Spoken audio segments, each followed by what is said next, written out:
Yo, what is good, my Xim Apex community?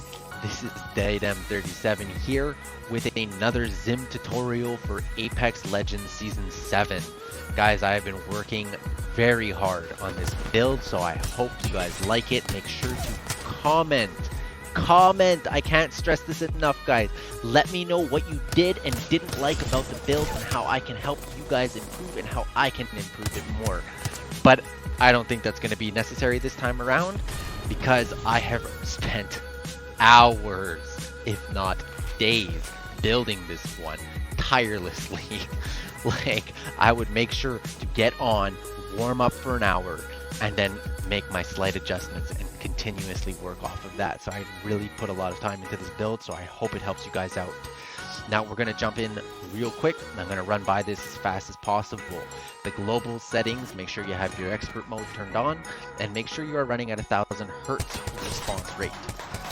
For the mouse, I'm running a Logitech G502 Hero at 25,000 DPI.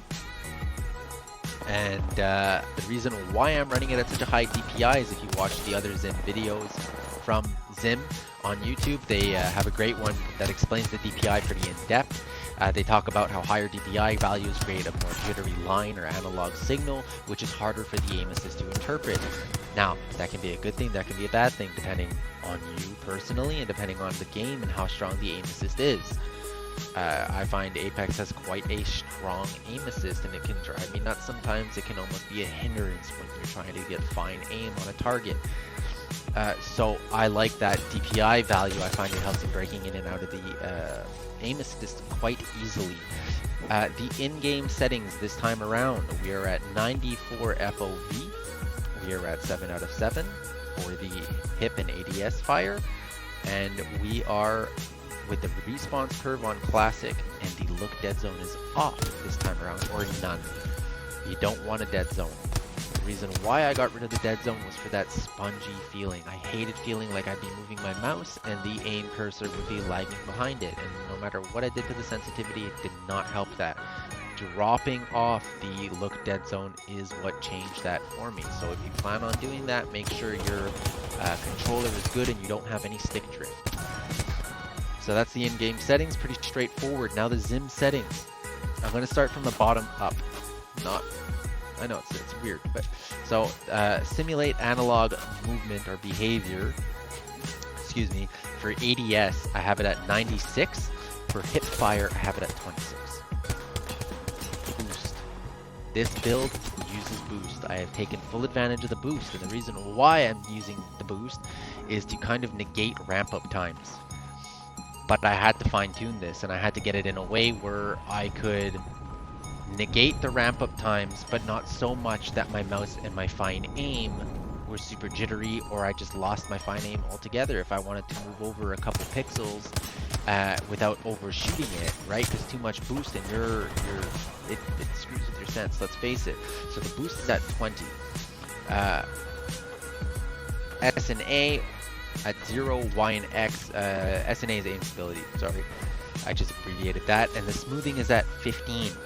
Now, I used such a high smoothing number for that. Remember, I spoke earlier on that jittery line effect. The smoothing straightens out that line, plateaus it, gives that proper aim assist feel.